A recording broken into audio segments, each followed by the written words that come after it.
Marc Raco, welcome to Writers in Relationship. Why, thank you, Gail Marlene Schwartz.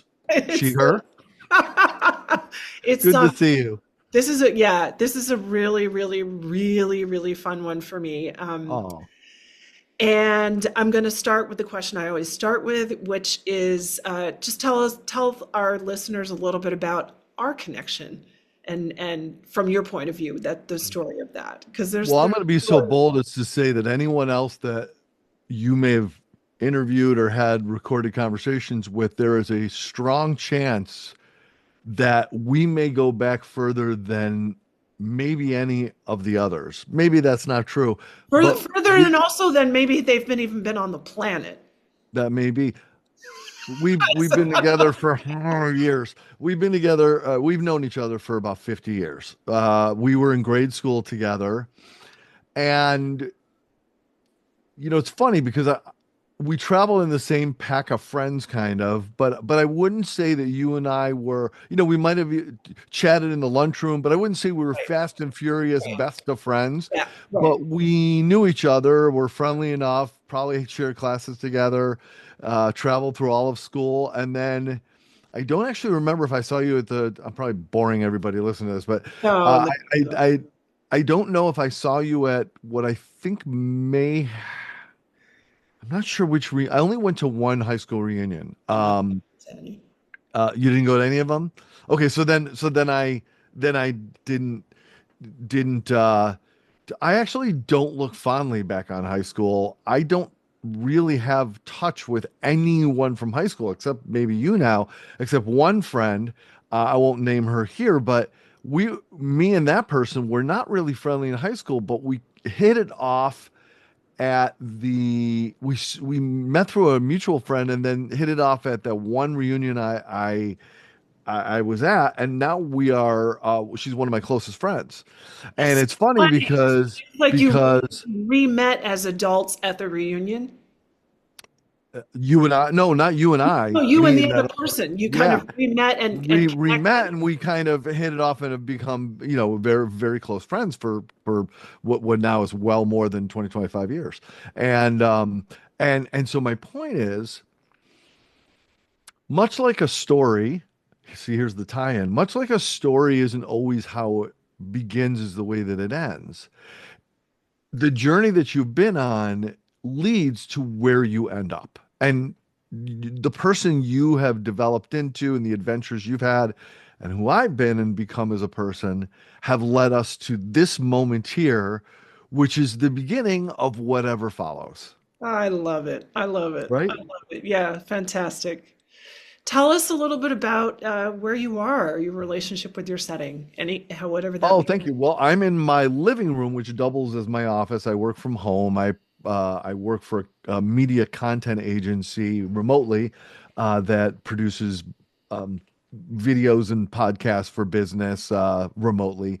And I've been working in video production or film production a lot of my career, although I took detours into sales, and then and a number of other little adventures. You name it, I've probably actually done it. Like I've literally done jackhammering, helped build roofs.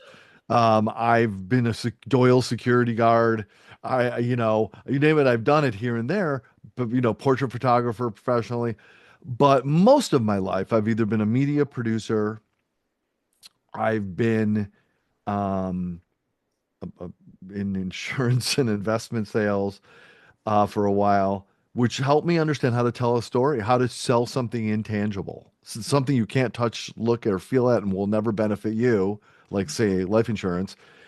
How do you tell a story that connects with someone? And I digress, but I've always been taken with this idea of, I used to say to people that were resisting, young people resisting buying life insurance, they had none, they had a family. I'm like, you're a bonehead. It's $10 a month. And I'm like, the moment you go, the idea of feature versus benefit.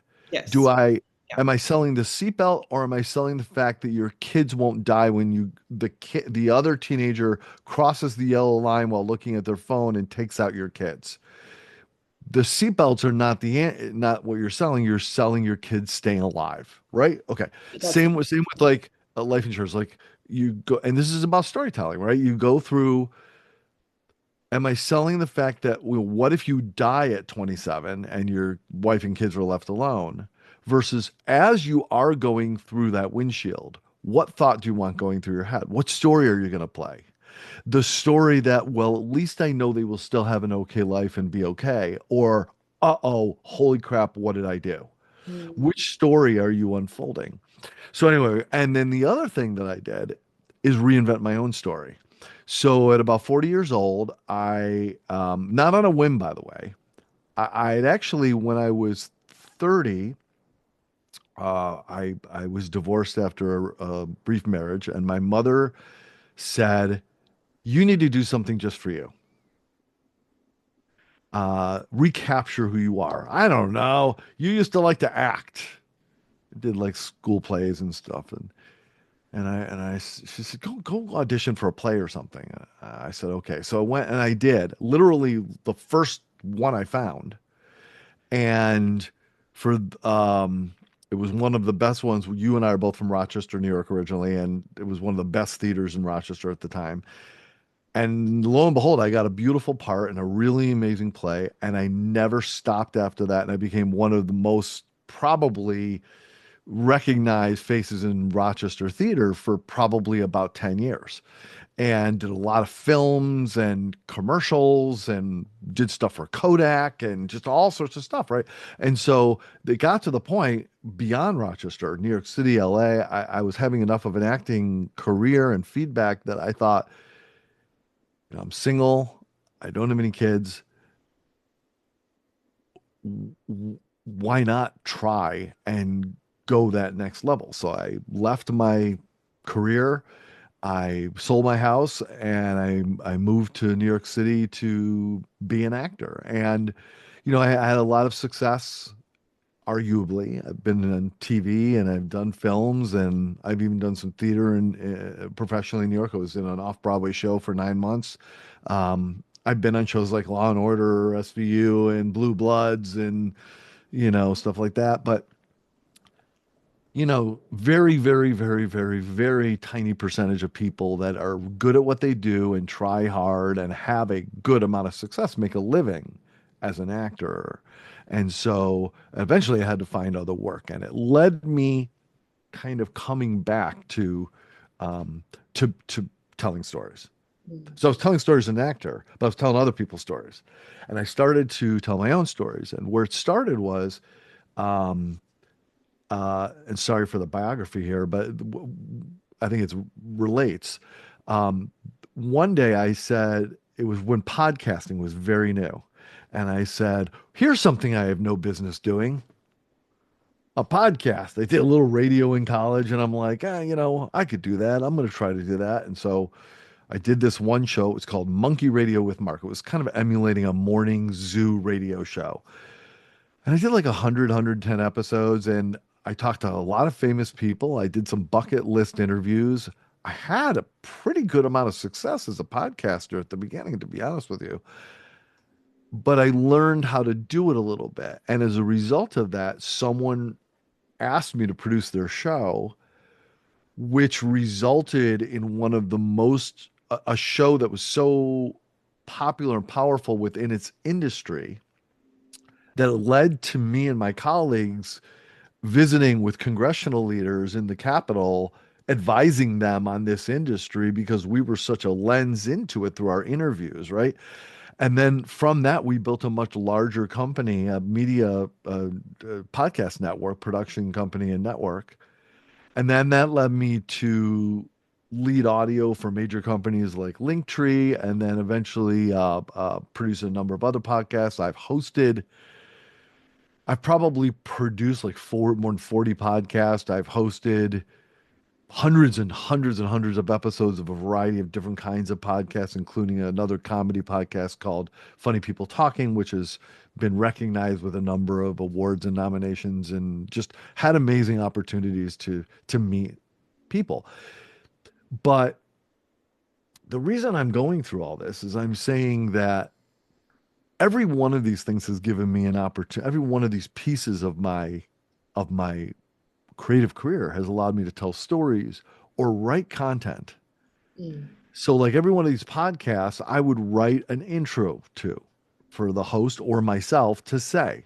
And sometimes they were very creative or funny or what they encapsulate something.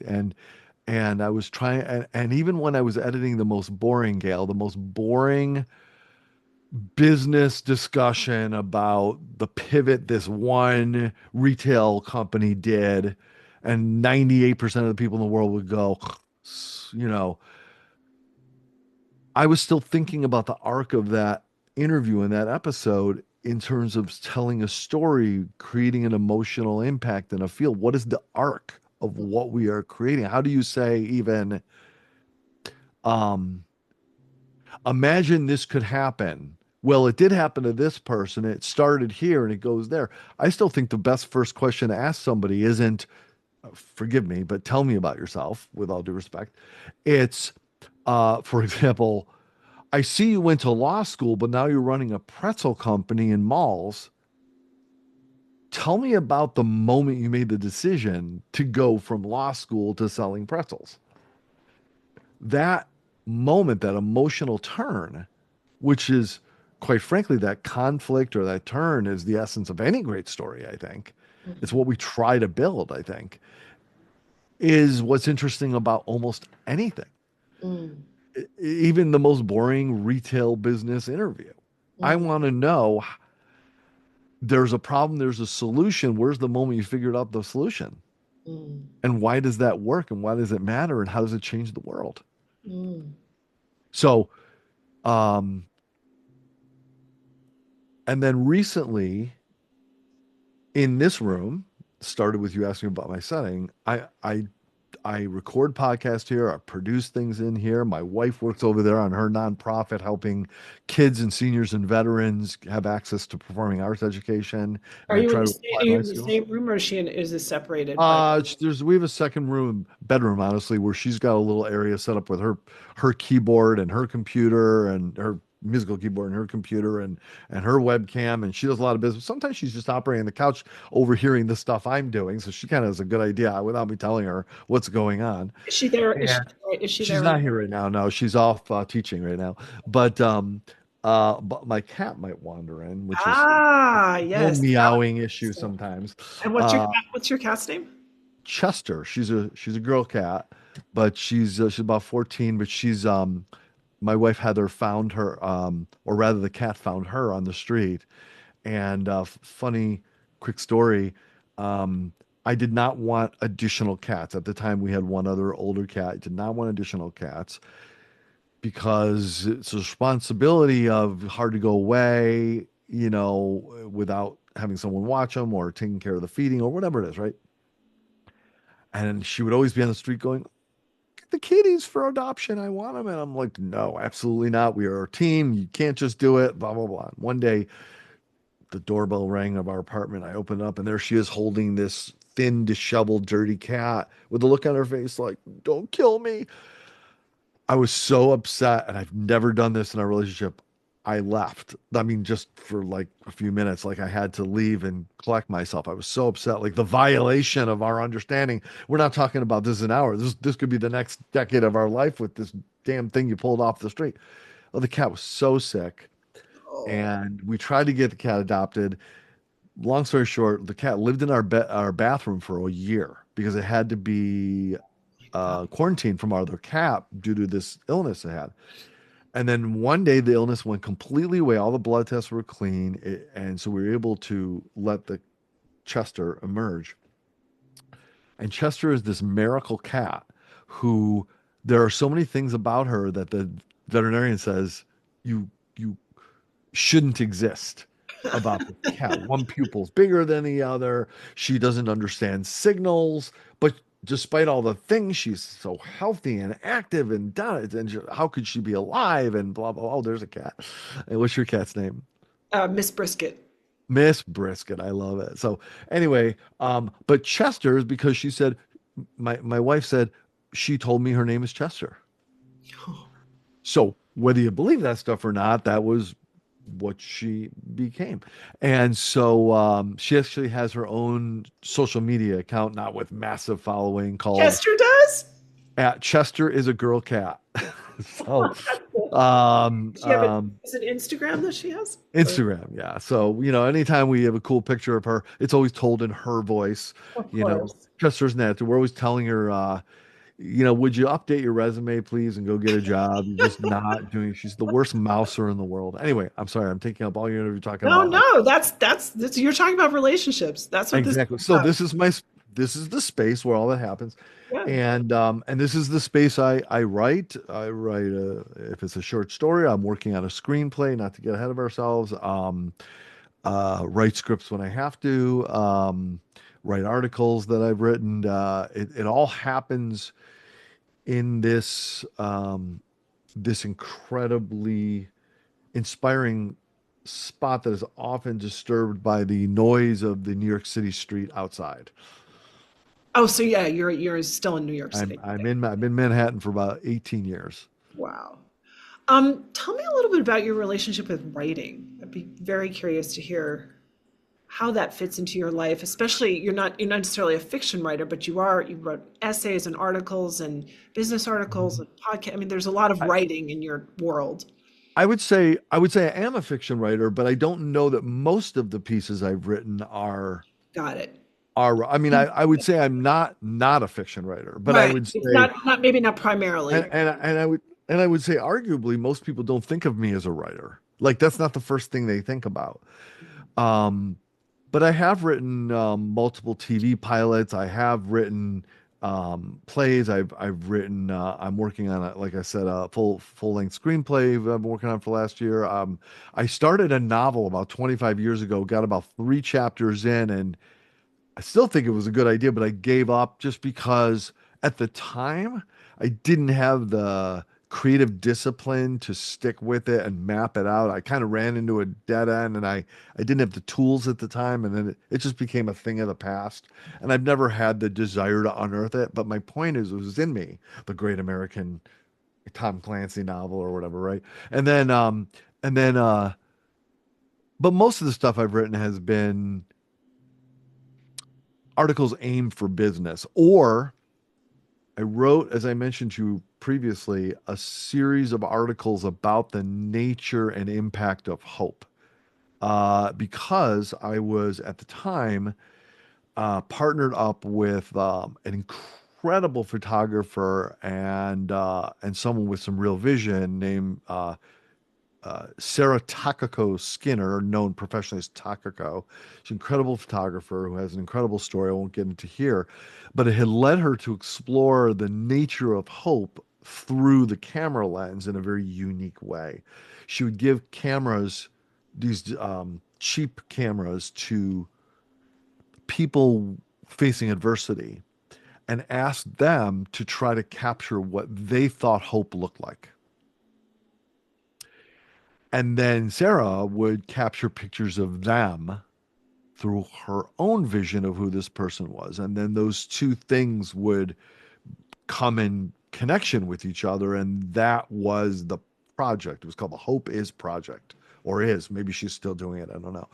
So, I met her and she was looking for a way to kind of amplify what she was doing, and I agreed to sort of partner up with her. I got the vision, and I started doing things like creating videos for her, and eventually, I knew someone that was running a magazine called Conscious Magazine, and I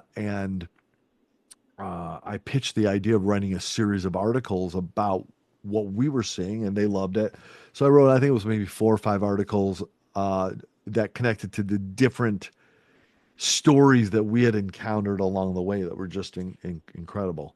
And so the answer to your question about my relationship with writing is what I think all of these things have in common is I tend to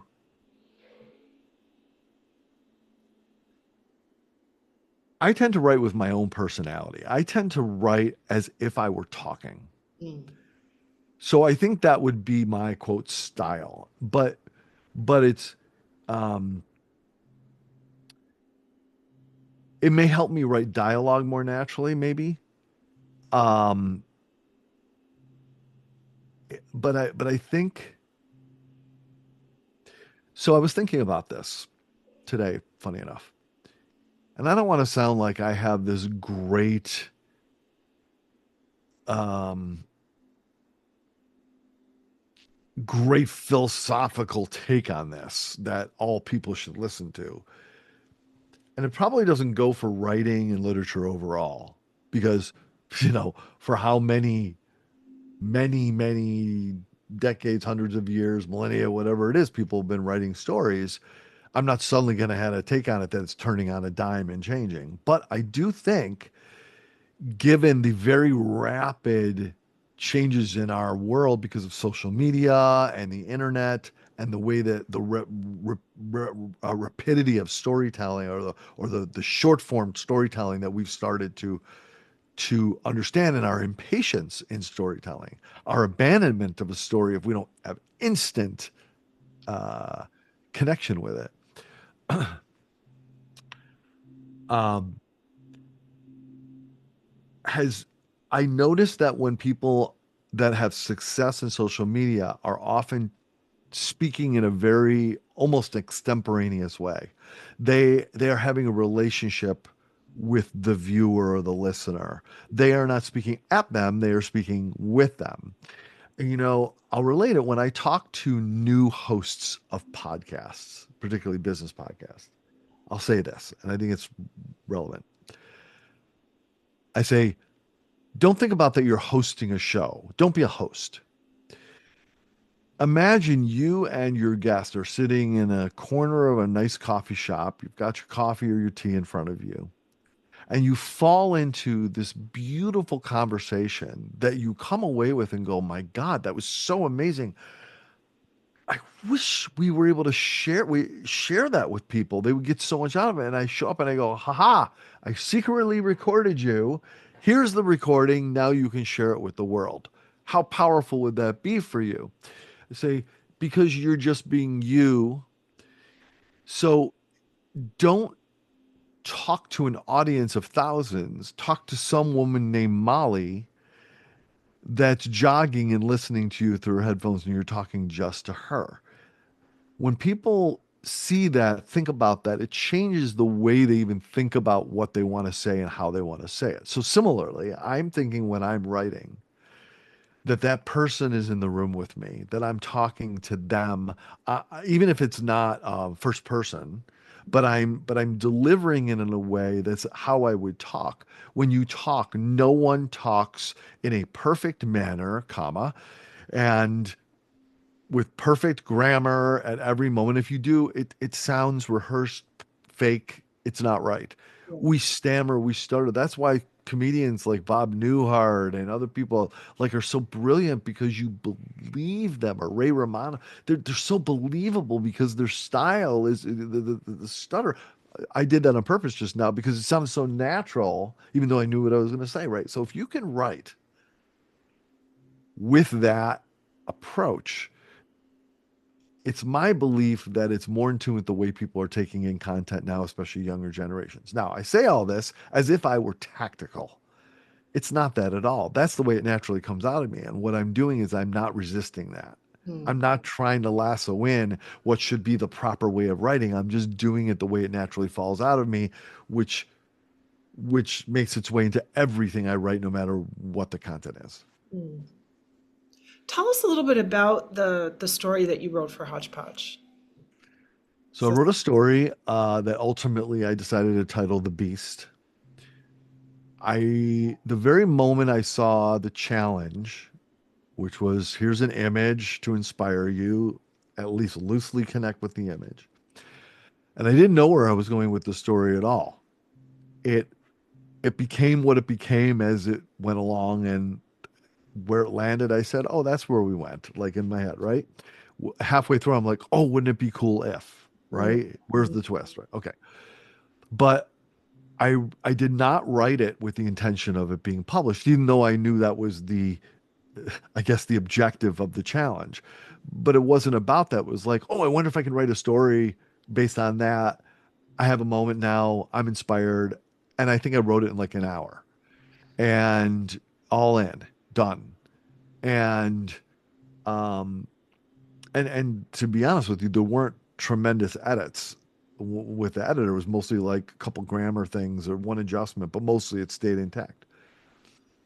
And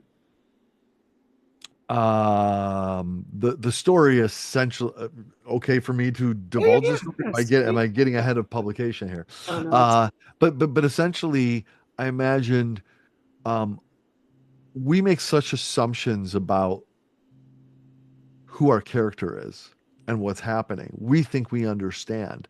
And a lot of times we make a lot of assumptions and decisions which lead us to an emotional reaction. mm, And we have context we have created in our own mind. That's one of the beauties of of reading anyway, right? Because we fill in those blanks and create the world. And the book, when you read Dracula, it's not the same Dracula I'm reading. You've got your own vision of it based on what you've seen and experienced in your life and your own little movie factory in your head. Um, but I can also lead you down a path by mm, not giving you information. mm, Just enough information to set you in the path, and then later go, you thought you were so smart, didn't you? And so basically the story is about this person, this female that is looking at a spider, probably a tarantula, but a large spider. I'm not specific. An arachnopod, I guess would be right.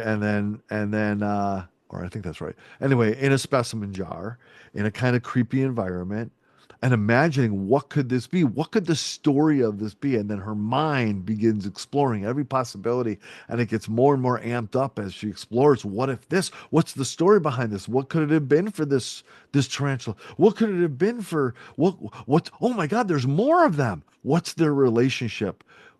Is there a whole story behind this? Maybe it's not a spider at all. Maybe it's an alien. And then it just keeps building and building to all the possibilities until finally you realize this is a child and her mother is calling her out of her mother's attic. And you realize the clues were there all along. I told you she had 9 years of experience or whatever it is, or 7 years of experience. I didn't tell you she's 7 or 9 years old. You decided maybe, I think, that mm. was professional experience. Right, But I did tell you the truth. You right. just filled in the blanks. And and uh and if you reread it knowing that, I love watching a movie and now that you know what happened, going back, same with the book, and you reread it, you say, oh, the clues were there all along. Mm, What brilliant filmmaking! The yeah, choices of shots and acting all play into the story, and I didn't know it at the time, but it's brilliant. And that's what I wanted to create here, whether I did or not, is a story that you go back and reread and you say, he told me everything. right, right, It right. was all there. In Yeah, fact, the way she thinks, clearly it's a child. yeah, yeah. But so anyway, that's what I created. And I called it the Beast because that's what the character calls the spider. But in my head, I was also thinking, what is the beast to you? The beast is a concept. Mm, Even in, not that I was thinking about this, but even in Beauty and the Beast is what's the beast? Is the beast the character? Is the beast the idea of, someone is as ugly as you make them? Is it, our own limitations of our defined thinking? Is it the possibilities you create in your mind? Is that the beast? I mean, the thing's a dead tarantula in a jar in grandma's attic. It's harmless. But to her, there was a world of possibilities that maybe she should go to the president about. It could be an alien attack upon the world because she made her own decisions. That's the beast to me. But the truth is that's what she calls the spider. So that's my little story that I wrote. And what I loved about it's the first actual fiction short story I've written in a lot of years. And it just I've written a lot of music over time. I've probably recorded over 70 musical pieces that have been used in stage and film, as well as my own CD and a couple singles, and some of them have gotten attention here and there. But there are a few of them. You hear about writers and you hear about musicians that feel like heaven tapped them on the shoulder and gifted them this melody. It came out of nowhere. It didn't exist before. I woke up and I had it. I saw it in a dream. It just came to me. I don't know. It's brilliant. It came from somewhere. It's inspiration. And I don't know where that comes from or why, or maybe we're just trying to assign meaning to it. But for me, this just came very organically out of me. It just flowed like it had been there collecting, and although I hadn't thought about it. So that the meaning to me for this story is not the honor of having it published or getting to talk to you about it or anything. Truly, it was me going, "Oh, that's right. Maybe I can write."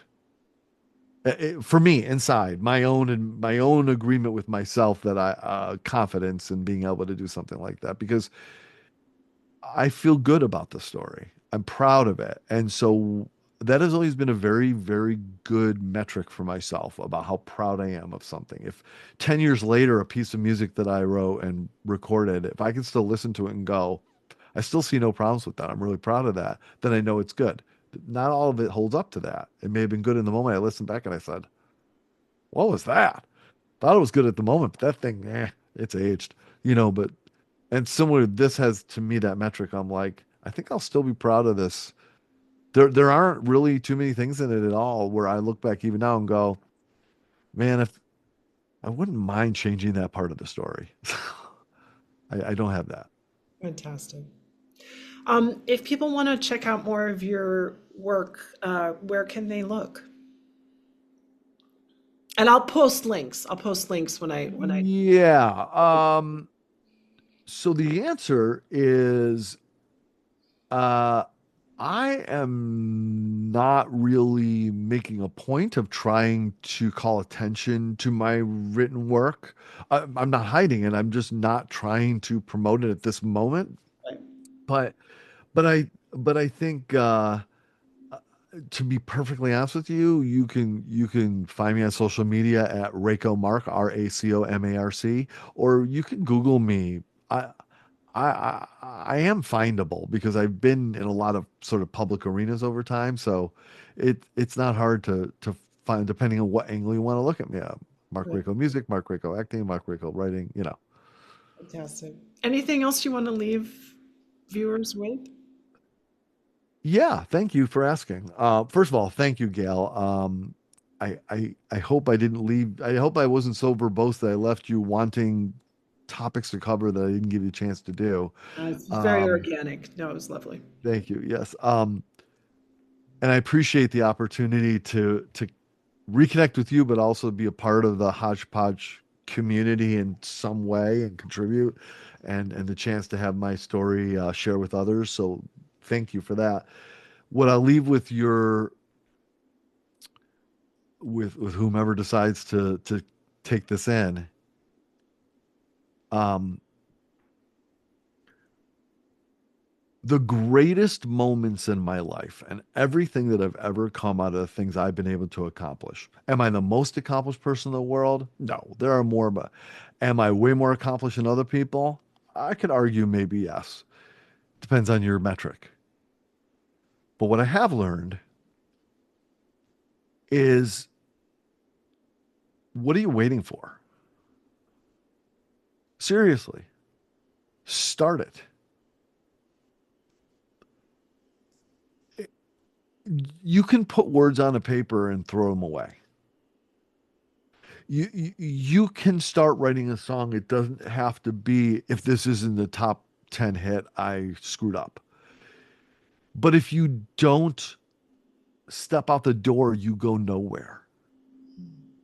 And I know that millions of people have said that same thing, but the truth is, I'll say this very briefly. The reason I have any of the successes that I have had over the last, say, 10 years or so professionally, I've gotten to travel. I've gotten to go to other continents. I've gotten to be heard millions of times. I've gotten to meet incredibly famous and accomplished people and had certain business successes and career advancement and all sorts of cool stuff and still do. But it all started when I decided I didn't know anybody.